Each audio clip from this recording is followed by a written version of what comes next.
presidente Michel Temer deve sancionar hoje a reforma trabalhista aprovada pelo Senado. Desde que a proposta começou a ser formulada, muitas dúvidas, questionamentos começaram a aparecer. Agora que ela está praticamente pronta, a pergunta é: o que muda para nós, trabalhadores? Quem está aqui para falar com a gente sobre o assunto, tirar as nossas dúvidas, é o advogado Paulo Vitor Souto. Bom dia, Paulo. Bom dia, Linda. Bom dia mais uma vez, o telespectador. Paulo, depois dessa aprovação no Senado, as mudanças já são definitivas.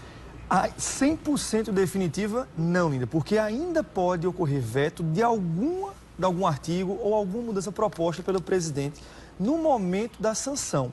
Entretanto, a gente sabe que a tendência e o anúncio do presidente é que o projeto será sancionado na sua íntegra.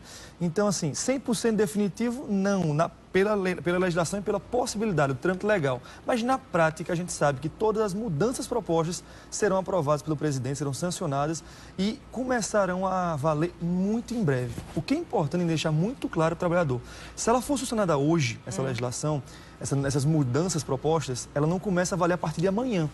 Porque a própria lei já prevê prazo para entrada em vigor, que é de 120 dias. Ou seja, o trabalhador fica um pouco mais tranquilo, apesar de não ser uma situação das mais confortáveis, mas não entrar em vigor imediatamente, até para que todo mundo possa se adaptar a essas mudanças. Então, o prazo que a lei prevê são de 120 dias. O que pode mudar ainda nas propostas?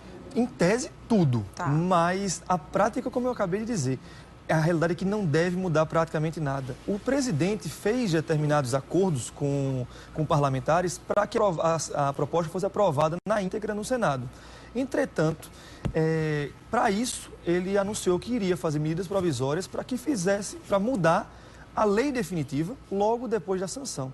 O que não deveria ter ocorrido, porque se por acaso alguma mudança tivesse que existir, que essa mudança existisse no momento da análise do Senado. Mas através dos acordos que foram feitos, foram prometidas mudanças logo após ela entrar em vigor.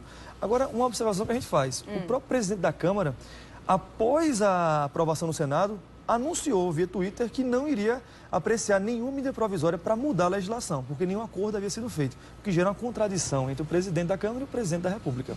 Agora, na reforma trabalhista, quais são as principais propostas de mudanças? As principais mudanças é em relação à questão do negociado versus legislado. As negociações coletivas vão passar a valer com força de lei.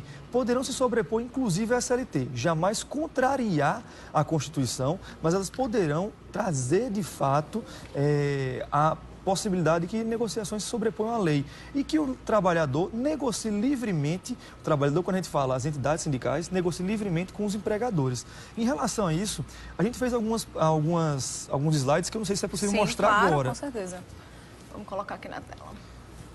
Exatamente o que a gente estava mencionando. Os acordos coletivos vão sobrepor a lei, terão força de lei. Entretanto, algumas questões não podem ser mudadas por negociações coletivas, como a questão de normas de segurança, de saúde, higiene no trabalho, pagamento de FGTS, 13º salário, seguro-desemprego, salário família, o adicional de hora extra, licença maternidade de 120 dias e o aviso prévio proporcional ao tempo de serviço. Então, para deixar claro ao trabalhador, nenhum desses direitos poderá ser suprimido ou reduzido pelas negociações coletivas. Eles não podem, mas outras questões podem ser modificadas, como a gente trouxe também nos slides para... Sim, tem outro aí. O intervalo de jornada poderá ser reduzido, hoje em dia de 1 hora, poderá ser de 30 dias, de 30 minutos, desde que haja uma previsão em norma coletiva. Além disso, acho que outro slide. A jornada de trabalho poderá ser negociada também e estendida, vai passar a vigorar como jornada legal e oficial, a jornada 12/36, ou seja, qualquer classe de trabalhador vai ter a possibilidade de fazer a jornada 12/36. Em tese, isso aumenta a jornada? Sim, mas o descanso em compensação é maior. E essas negociações, elas poderão existir desde que haja o respeito aos limites constitucionais de hora extras, que não pode ultrapassar 2 horas por dia, e também na jornada semanal de 44 horas. Do mesmo modo, ela também pode haver a jornada parcial. a jornada parcial, que vai haver modificação no seguinte sentido: ela pode existir agora até 30 horas. Como a gente expôs aqui a última vez, tratando do assunto, essa jornada vai se encaixar muito bem para as pessoas que trabalham em shoppings, que trabalham em 2 turnos de 6 horas. Então, a partir de agora, com essa nova legislação, os trabalhadores poderão trabalhar 6 horas corridas, sem fazer hora extra, que fique muito claro isso, com jornada semanal de 30 horas, 5 dias por semana, e nessas circunstâncias poderão receber meio salário e não mais um salário. Entendi. Isso é uma questão que realmente pode gerar um déficit de remuneração para o trabalhador. Entendi. Além disso, férias. A questão das férias. Hoje em dia, elas podem ser negociadas e bipartidas em 2 períodos, desde que um dos períodos não seja inferior a 10 dias. Entretanto, com a mudança proposta, essas férias podem ser divididas em até 3 períodos, desde que um deles não seja inferior a 15 dias. Além disso, as normas coletivas também poderão trazer negociações em relação aos feriados. Por exemplo, mudar um dia de feriado para que não haja um imprensado. Isso é um ponto positivo para o empregador, para o empresariado, pelo fato de que não vai haver tanto dia no popular morto, imprensado, mas o trabalhador vai ter a possibilidade de gozar o feriado normalmente, ele não vai perder o dia de gozo. Só pode haver negociação para mudar esses dias. Entendi. Tem mais mudanças aí? Acredito que sim. Trabalho intermitente. Uma das mais polêmicas mudanças propostas, Linda, é o fato de que o trabalhador agora poderá ter a carteira assinada e o empregador poderá convocá-lo para trabalhar quando bem entender. Ou seja, nesse caso, o trabalhador vai receber por hora e por valor de efetivamente trabalhado. Simplesmente pode não passar a semana toda, pode passar a semana sem trabalhar e chamar o trabalhador para trabalhar apenas no final de semana. E cabe ao trabalhador aceitar ou não. Nessas circunstâncias, o que deve ocorrer é que, caso ele recuse, ele pode fazer isso justificadamente. Agora, se ele aceitar e não comparecer ao trabalho, ele deve pagar uma multa. Isso vai ser bom para a questão das empresas, mas para o trabalhador, no momento que ele tem vários trabalhos ao mesmo tempo, que vai poder haver a assinatura da carteira para várias empresas, nessa circunstância, se várias empresas chamarem o trabalhador para prestar o serviço, ele terá que escolher apenas uma.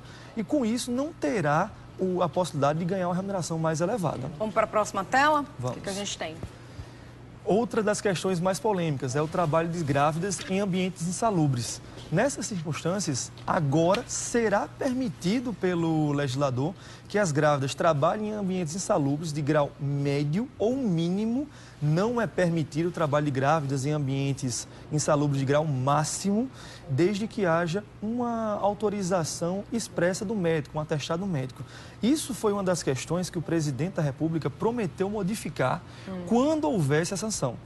Entretanto, tudo vai depender do cumprimento dessas promessas, porque foi aprovado no Senado. Se a lei for sancionada, isso aí certamente entrará em vigor e só com a nova mudança de legislação é que isso aí irá mudar. Entendi. Tem mais uma tela? Contribuição sindical. Isso, ela deixa de ser obrigatória, ou seja, hoje em dia o trabalhador é obrigado a pagar uma vez por ano essa contribuição sindical, mas a proposta vem a extinguir essa contribuição obrigatória. Poderá ser facultativa? Poderá. Poderá haver um estabelecimento e negociação coletiva nesse sentido? Poderá também. Agora, tudo desde que haja negociação.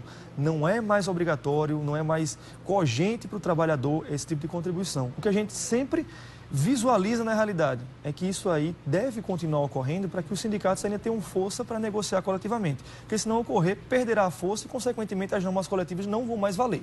Olha, gente, só lembrando que você pode e deve participar aqui da nossa entrevista com Paulo Vitor Souto. Hoje, gente, por conta do tema, né, que é bastante interessante, para que todos nós possamos ter ideia, enfim, saber todas as informações sobre os nossos direitos a partir dos próximos dias, enfim, das próximas semanas. Então, a gente dividiu hoje a entrevista do Paulo em 2 blocos. A gente está fazendo esse momento aqui. No próximo bloco vai ter um outro momento também, que a gente vai voltar a trazer esse assunto e também colocar aqui as suas perguntas, as suas dúvidas. Então, se você tem alguma pergunta para fazer para o Paulo Vitor sobre a reforma trabalhista, manda aí através dos nossos contatos. Por telefone, 991050400, né? Tem o número do nosso WhatsApp para você mandar a mensagem aí. E também tem o número da nossa produção, por onde você pode ligar e dizer a sua dúvida. Tá aí na tela 3216-5088, que é o número da nossa produção para você fazer a sua pergunta, tá bom?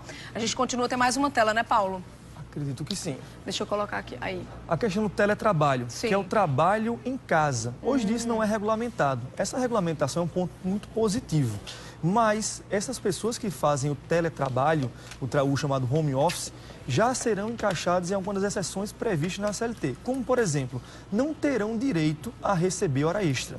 Mas é positiva essa regulamentação porque não existia nada tratando do assunto na CLT, o que vem a inovar e mostra que a CLT também está atenta às mudanças, às inovações tecnológicas e o tipo de trabalho que vem sendo prestado hoje em dia. Muito bem, tem mais uma tela. Acredito que sim, Linda. Rescisão de comum acordo. Isso é o ponto que também gera uma certa divergência entre trabalhador e empregador no seguinte de quem é a vantagem.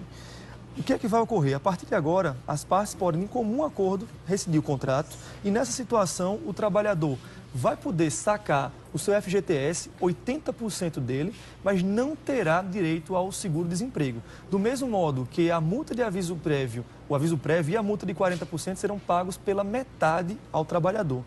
O que é que eu, com a minha experiência prática jurídica, visualizo nisso? É que não vai mais existir hoje em dia um pedido de demissão ou uma rescisão sem justa causa. 90% dos casos serão a rescisão de comum acordo.